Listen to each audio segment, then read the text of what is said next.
Howdy, it's tubalcain again, and this is Machine Shop Tips number 291 entitled The Heinrich Drill Press Vises. And I might also cover the Speedy Vise in this as well.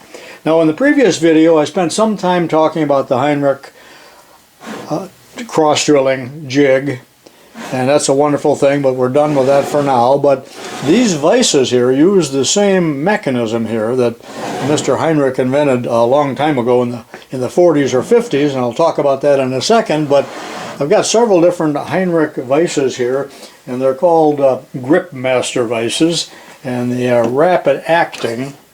And I know what you're thinking. What's with this guy and his vices?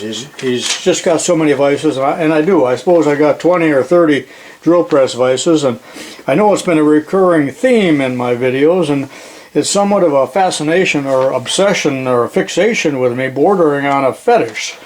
But I do enjoy vices and work holding vices, devices, so that's the subject of this video.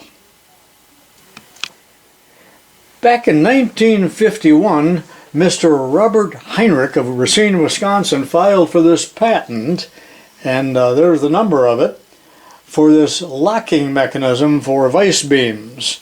And he's used it in several of his different vices and jigs and fixtures and so on over the years. So here's the patent for that, and if you're interested you can go to Google Patents and examine this rather intricate little mechanism. And there are several pages of that as applied to these vices, so go ahead and look through that if something like that interests you at all. In the last video I told you to go to the Heinrich website.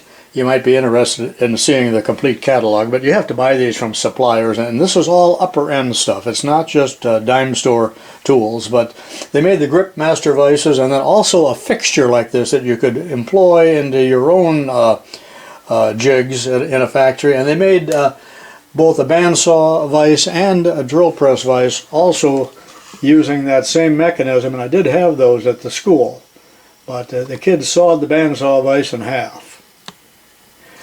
The actual patent is for the device right here in the casting, and you can't really see it, but it allows you to quickly move the jaw up into position, whatever you want to hold, and once you get it in there, just turn the locking device here, quarter turn, and that moves the jaw up to 3/32 of an inch. That can be adjusted here with this little knurled knob, but I really don't mess with it. It seems to be set just fine, but it applies plenty of pressure to the work to hold it really firmly. They actually sell two different lines of these vices. One is the simple one like I'm showing you right now, but the other one was especially good for work that might have been warped or compressible, and you could bring it up and you could literally jack it a couple times to tighten it back and forth, almost like a ratchet, but I do not have one of those to show you.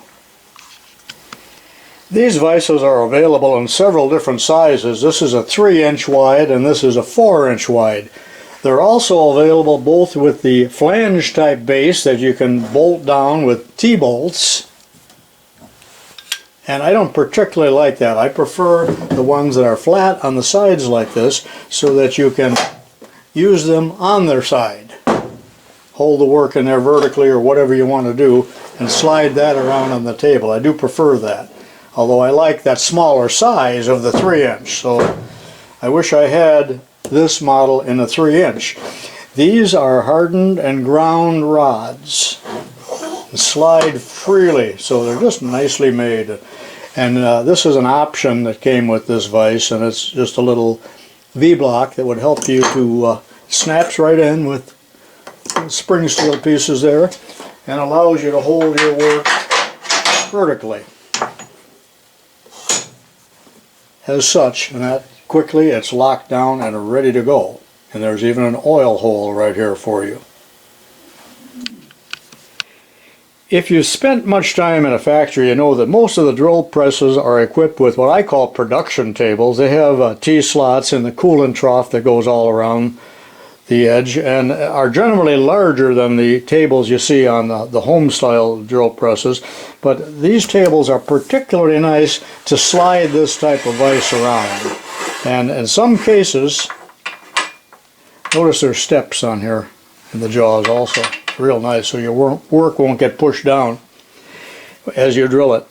That you can slide the work around like this, and in some cases on a gang drill press there might be 3, 4, 5 drill presses mounted on one common table, and it was typical to drill at one station and then move it down to the next spindle for tapping or reaming or whatever the next operation was. But that's how a lot of the production drill presses were used in the factories. But this is really nice to slide around like that. Drill press vices are greatly abused in any shop by hammer and chisel mechanics, so be very careful where you position your work, and be aware of where the drill bit is going to end up after it passes through the work, so you don't drill into the vise. In this case, these are hardened, and if you hit them at a funny angle, I suppose you would snap off the drill bit.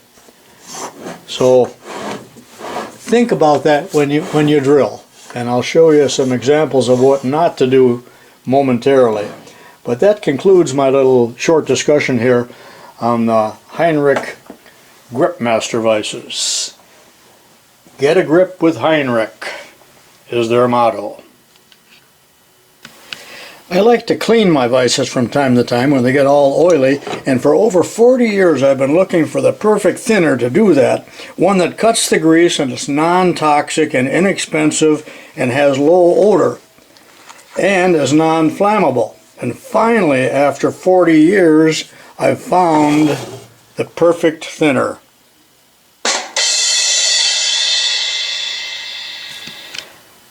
Another kind of vise that caught my fascination years ago when I used one in a factory is the speed vise.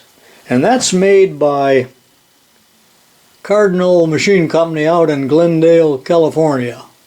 Patented, you know. These are also kind of expensive vices, but the interesting thing about these is that they employ a buttress thread. Are you familiar with a buttress thread? I think I did mention that in other videos. So we really have here a half nut, and we can quickly move the vice jaw into any position like that, and a half turn, you got it tightened. No holes or anything here, so it's easy to blow off and clean off between parts. And these often would have been used in production as well. This is a 3-incher and this is a 4-incher. Whether or not they made them in other sizes, I'm not sure. But do you have a little beauty like this in your shop? And I didn't do that. You know, sometimes in the school shop, students would drill clear through their work, clear through the vise, and clear through the drill press table till they literally ran out of drill. They might use 3 inches of flute going through a piece that's a 1/4 inch thick. So that's what happens, you know, with beginners and people that haven't had any experience yet. But it can really cause havoc with a vise, and look at all the peck marks around here. But that is more typical of what you're going to run into in used vices. This is not typical. It's highly unusual to find one in cherry condition such as this. Note that the speed vise has the flanges up front and back here, so this vise can also be turned on its side to drill into your work from this direction. I really like that feature, as I mentioned before. And these are upper end vices, just quite a bit different from the usual little drill press vices that you're going to run into and that most of you probably have. And I still use these little palm grunts plenty as well, but I just wanted to show off some of these better vices. Leave a comment if you like them. That concludes this video, and this is tubalcain saying so long for now, and I'll see you in my next video.